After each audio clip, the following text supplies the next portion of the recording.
Hello everyone. तो हम लोग एक टू स्टेप ब्रेकआउट स्ट्रैटेजी देखते हैं। मतलब one of the best strategies हैं, two three break strategies, two three step strategy. आप लोग मेरे चैनल पे भी जाके देख सकते हो, मैंने बहुत सारे वीडियोस ऐसे डाले हुए हैं।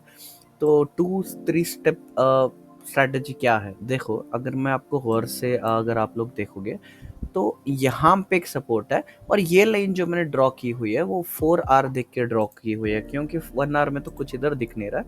4 आवर अगर मैं पीछे जाऊं तो यहाँ पे एक सपोर्ट है, तो मैंने वो देख के ड्रॉ किया। ठीक है, अब क्या है, मार्केट ने क्या किया, मतलब एक तो इधर से ट्रेंड लाइन आ रही थी, मार्केट ने ये वाला जो सपोर्ट था इसके भी नीचे कल निकला। फिर कल ही क्या किया, इसने एक सपोर्ट ब्रेक कर दिया और दो सपोर्ट भी ब्रेक कर दिया। ठीक है, अब ये क्या हुआ, एक स्टेप टू स्टेप, दो स्टेप ब्रेक की हुई स्ट्रैटेजी बन गई। ठीक है, तो देखो two three steps break strategy का मतलब वही है कि एक स्टेप दो स्टेप, ये दो सपोर्ट ब्रेक करने चाहिए या फिर दो रेसिस्टेंस ब्रेक करने चाहिए। देखो ये वाला क्या हुआ, ये विग सिर्फ 1 आवर में दिख रही है, लेकिन अगर हम 5 मिनट्स में देखते हैं तो ये अच्छा खासा एक मूवमेंट रहता है। ठीक है, तो एक मूवमेंट, दो रेसिस्टेंस इसने ब्रेक किए हुए हैं। 1 आवर में देख लेते हैं, तो देखो एक रेसिस्टेंस, दो रेसिस्टेंस ब्रेक करके मार्केट अभी खिला रहा है। अब भी इसमें प्रॉब्लम क्या है, अगर मैं इसमें डायरेक्ट एंटर कर दूं इधर पे तो एक ट्रेंड लाइन आ रही है ऊपर से। अब ट्रेंड लाइन भी कहीं ना कहीं मार्केट को रेसिस्ट करेगी। तो मार्केट ने क्या किया, ये वाला मूवमेंट जो था मार्केट ने जाके ट्रैप इसका जो है खत्म कर दिया।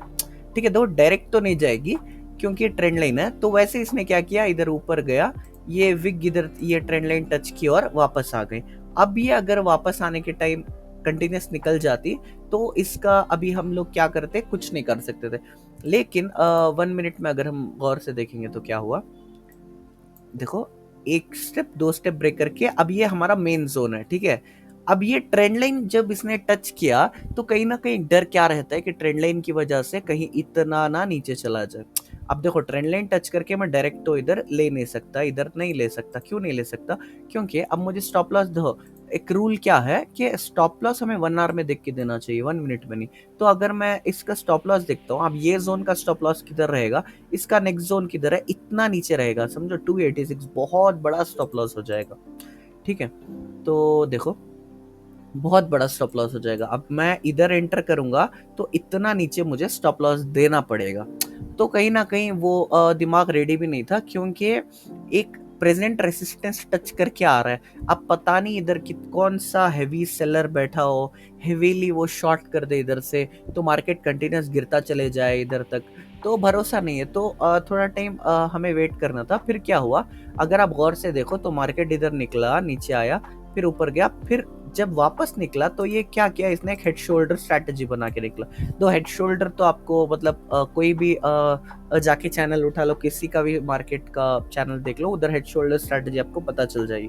तो जब ये पैटर्न बना के मार्केट निकला तो ये पैटर्न का एक एडवांटेज क्या है, ये अब क्या होगा, ये सिर्फ लाइन ही नहीं, अगर ये इसके नीचे आएगा तो ये शोल्डर भी एज अ सपोर्ट एक्ट करेगा, ये हेड भी एज अ सपोर्ट एक्ट करेगा। ठीक है, ये दोनों चीजें as a head as a support act करेगी, तो गिरना बहुत मुश्किल हो चुका है।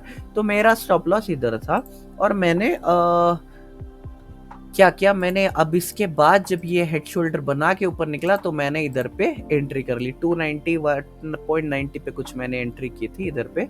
हाँ, तो मैं मेरा टारगेट थोड़ा ज्यादा था, क्योंकि मैं 1 आवर देखने वाला हूँ। तो 1 आवर के हिसाब से मैं नियरली अगर हम गौर से देखते हैं तो मैं नियरली इधर तक, ये वाला जो है ना, ये जो शोल्डर दिख रहा है मेरा, मैं इधर तक लेना चाहता था टारगेट। लेकिन जब मार्केट मूवमेंट लिया तो मेरे दिमाग में आया कि भाई ये जो एक विक की तरह जा रही है, अब ये खुद भी कहीं ना कहीं एज अ रेसिस्टेंस एक्ट करेगी। तो मार्केट को मैंने क्या किया, 293.50-60 पे कुछ एग्जिट कर लिया। मैंने इतना वेट नहीं किया, बट करते तो भी कुछ नहीं था, मतलब नियरली उधर तक गया था, 294.40 पे मेरा दिमाग चल रहा था। लेकिन मैंने एक रुपया पहले ही एग्जिट कहीं ना कहीं कर लिया, क्योंकि ये भी कहीं ना कहीं क्या करता है, एक रेसिस्टेंस है, एक स्टॉप रहता है। तो इसका मेन जो एंट्री लेवल है वो इसीलिए था कि टू स्टेप स्ट्रैटेजी है, टू स्टेप, एक स्टेप, दो स्टेप ब्रेक है। और जो ट्रेंड लाइन का कर्ज था वो भी खत्म हो गया था। फिर एक अच्छा खासा हेड शोल्डर का भी प्राइस एक्शन इधर चल रहा था। फिर वो खत्म होने के बाद मैंने इधर एंट्री की, बहुत अच्छी एंट्री थी, अच्छा प्रॉफिट मिला।